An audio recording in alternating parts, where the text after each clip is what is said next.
Boom, what up today? We're going to be talking about everyone's favorite topic, which is structuring progression in World of Warcraft raiding. So, while I was cleaning my apartment, I came up with this thought experiment.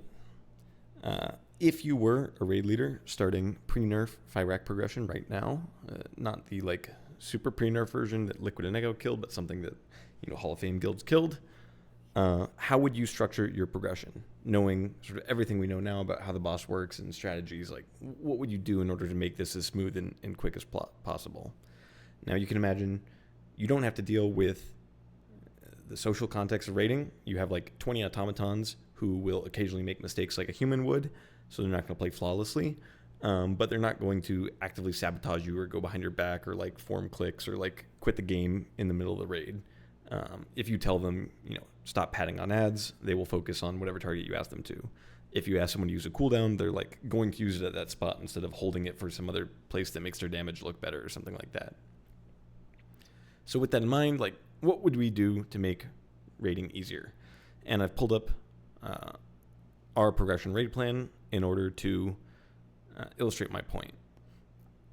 I think if you are doing this, you should spend at least a quarter of your time, probably closer to half your time, doing dry runs or rehearsal pulls that are not intended to progress the boss or kill the boss. What do I mean by that? What's an example of a dry run or a rehearsal pull? One thing I think you can do is you can go into Heroic and you can practice all the movements in the empty boss arena after killing the boss. So this is something that we did not do. We went into the Heroic with the boss alive and practice some of the movement, but I think you could do is clear out the boss and just tell everyone we're going to run here, and now we're going to run over here, and then now we're going to run over here at these specific points in the fight. And you could make this more immersive by live streaming a kill pull in Discord, having everyone pull up that stream on their second monitor, and then having people run as this the events in the stream happen. So when you get the first stream run, everyone is huddled up where they should be. When it goes off on the stream, you see everyone in your guild run towards the top of the room where they're supposed to run on that first stream run. And you literally do this for the entire fight or for entire sections of the fight. Specifically, I think a lot of the P2 or P3 movements, where do we pull the boss, how are we running out for tornadoes, things like that. That would all be super, super valuable practice that you can't get until you actually reach that stage in Mythic progression normally. In particular, if you were sufficiently motivated, I think a thing you would do is make weak orders that actively create timers and assignments for players that mimic what would happen in the actual game. So for example, you could have an auto hotkey overlay that plays an image of a blaze line for every player in the raid or something like that. This is totally fine. You just can hit a button on one person's computer. The auto hotkey script picks a bunch of people to assign blazes to, and then it draws the literal lines on their screens to correspond to where these blazes should be. Obviously, the complexity of programming this is really high. This is something that requires I don't know, literal computer vision specialists or something like that, people with graphics training or a lot of experience writing complex scripts. But it's in theory a thing you could do with infinite labor preparing to progress the raid as quick as possible. Maybe more easily, a thing you could do is create a weak aura that literally just tells 4 people that they have a fake mechanic when you hit a button. It's when I hit F1, I'm going to tell 4 people in the raid that they actually have the Firestorm tornadoes and they have to run out as quickly as possible. That's totally doable. That's absolutely a thing you could do.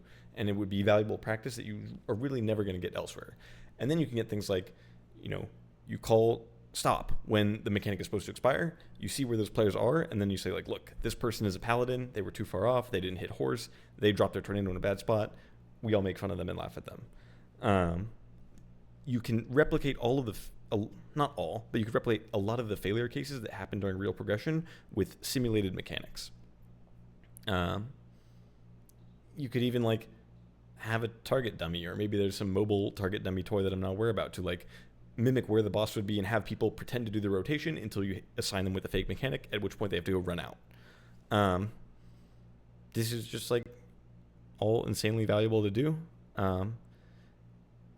Possibly if you had 1 or 2 really motivated software engineers, it's a thing that you could do in the middle of live progression and would just make your guild extraordinarily fast and efficient at killing bosses. So that's one thing. I think you should go into heroic, either with the boss alive or with the boss room completely empty.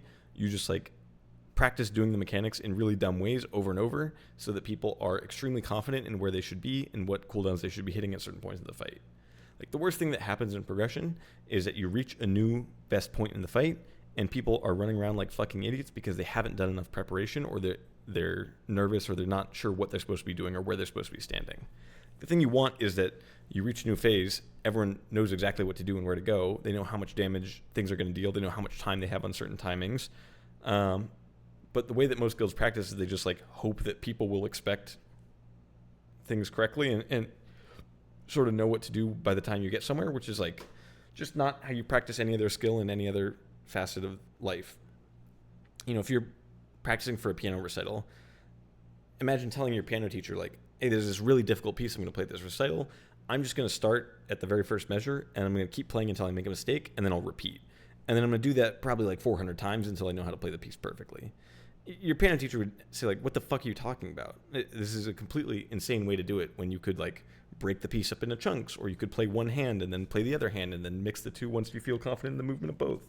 Or you could slow down the tempo of the entire piece until you feel confident in the overall structure and, you know, what sort of things you need to be doing and how quickly you need to speed them up. There's so many better ways to practice skills and acquire knowledge that we should be leveraging in World of Warcraft. So other than dry runs, I think you can also do sort of rehearsal pulls in Mythic, where mechanics will happen at full speed and with full damage. And the way that I think you do this is you tell every player in your raid to not do their rotation other than your healers. And you're going to bring in probably 6 or 7 healers and have every player in your raid who can swap to defensive talents or off healing trinkets, or tank trinkets that they've looted from being traded them in Mythic Plus or things like that. Equip all that gear to make it as easy as possible. You know, spore cloaks if you have them, things like that. Chokers of shielding. Although I think in practice you're not going to waste sparks on that in progression. But you equip all of the like super safe healing Live Lord gear that you can, and no one does a rotation. The healers keep the raid alive, and you just stare at all the mechanics as they happen and practice reacting to them. So this would be like you go into Fyrakk, no one does anything until the first frontals come out, and everyone in the raid just swivels their camera around to look at where the 4 frontals are and identify the safe spots in the room. Maybe even everyone hits a defensive here. Even if they don't think they're going to take damage, just everyone hit a defensive, and we'll see what happens and like how these mechanics actually feel to play out. You get through the frontals, then you get to the firestorms. Everyone's going to stand still, see where the firestorms get assigned, and then watch the spots that you're supposed to run to and anticipate the pattern that you need to form. And you do this entire thing for all of phase 1 until you just wipe to the tree burning because you weren't doing any damage. I think it probably doesn't take you that long to get to this point because you're overhealing it by so much and like full focusing on the mechanics. Really the only tough parts are like doing the Dreamrend movement or placing the orbs correctly, but otherwise with sufficient healing and aggressive defensive usage, like you just can't really die. If people are like sitting in bear form, constantly healing themselves, things like that. Like even with pre-nerf damage on Fyrakk, it would be really hard to die unless you're taking 3 blazes or 2 frontals at the same time or something like that, or like overlapping the dark flame cleaves. So you get through phase 1 like that. You wipe to the tree, and then once you maybe do that 2 or 3 times, you start actually doing damage. You full send every damage cooldown in the game at the very start of the pull. You lust, you pot, you send everything. You probably drop down to 5 healers, but maybe not all the way down to 4 here. And then you go through this, and probably within 1 or 2 pulls, you're actually going to progress to P2, or the first intermission. Why is it going to be so easy? Well, because everyone already knows what to do. Like it's really easy to figure out where you should stand and how to hit your damage buttons when you already know what mechanics are going to happen to you. And you can sort of think about this if you've ever played multiple characters during farm periods of raid. If you've played multiple characters on farm, you know that you're not relearning the fights from scratch as this new character. Maybe if you're going from melee DPS to a healer, or even melee to range, there's a lot of adjustment periods for certain cooldown timings or mechanics that you weren't used to getting. But if you go from playing like Arms Warrior to Havoc Demon Hunter, you're mostly like relearning cooldown timings, but you know what points in the fight are smart cooldown timing points because you know what to expect. You're never going to like accidentally hit your Demon Hunter Metamorphosis right before the ducks go out on council, because you know that that's a thing that could happen, and you know to like hold your cooldowns until that mechanic goes out to see if you get it, and then you hit your cooldowns. That experience just transfers over, and it's really easy to pick up new DPS classes when you already know what to expect. The same thing will happen here. There's like a huge transfer of knowledge, and you're going to know exactly what to expect as you go through the first phase of Fyrakk. You're just like going to be doing your rotation, which for most reasonably competent players is not that hard. Now, maybe it's hard to do your rotation to max efficiency of like, I need to squeeze every ounce of damage out on this boss that's possible because we're so undergeared. But for almost every Hall of Fame guild, that just wasn't the problem. Like, people were unable to do damage in P1 or struggled to push in P1 in my experience because they were scared of living difficult mechanics. And so they were like playing really carefully or backing off the boss or like healing themselves or things like that. But you already will know how to live these mechanics and how to dodge them if you have practiced them 4 or 5 times beforehand. So you basically get all of that early learning out of the way, and you're not trying to both learn the damage timings of the fight and the mechanic timings of the fight. Like, you're going to separate these two things by overhealing at the start and then weaving in your damage.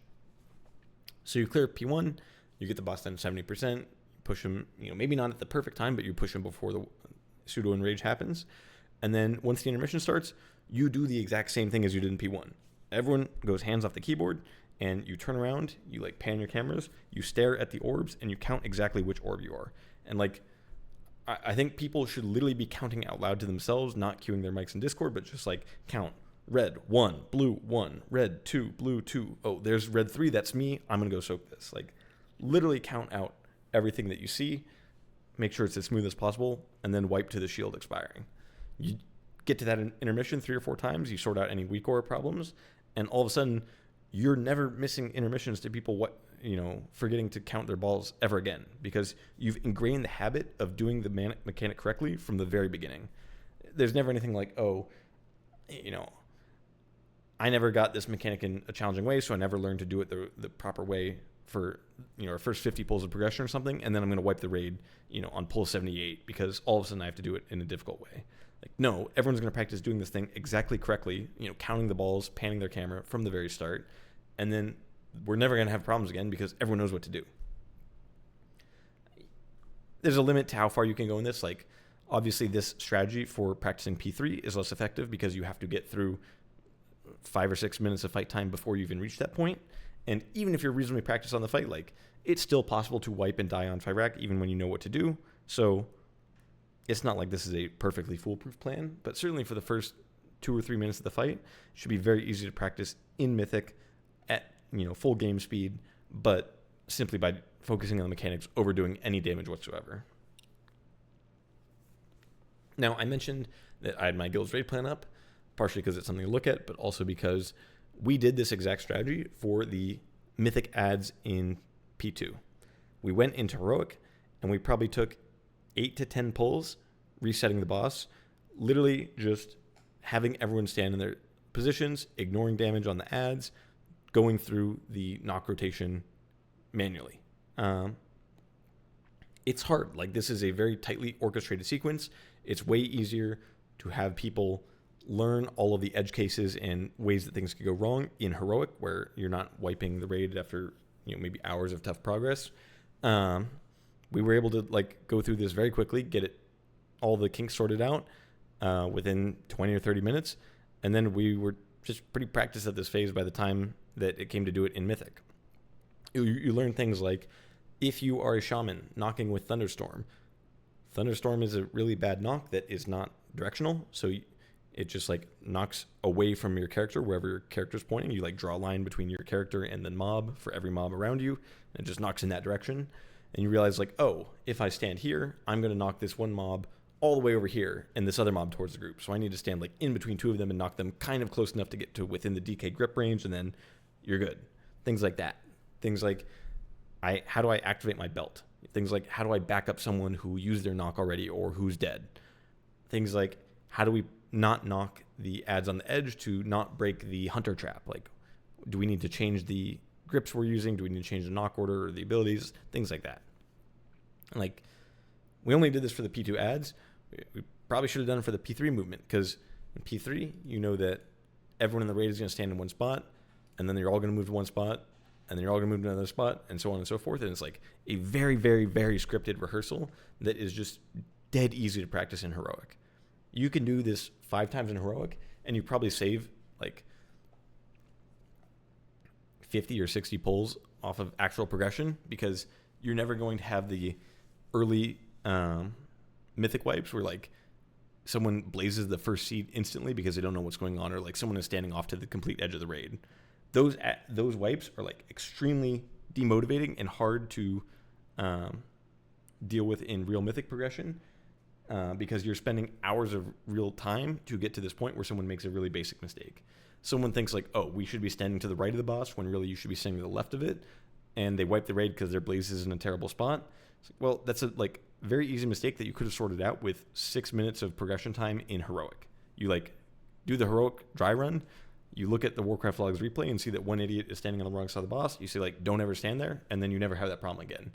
Instead of having to figure that out on like hour 19 of Mythic progression, it's just so much simpler to do this in rehearsals. Anyway, that's my thought. Most guilds won't ever do this because they have egos and they want to hit their damage buttons, but they're stupid, and these people will eventually be outcompeted in the Great Circle of Life or something like that.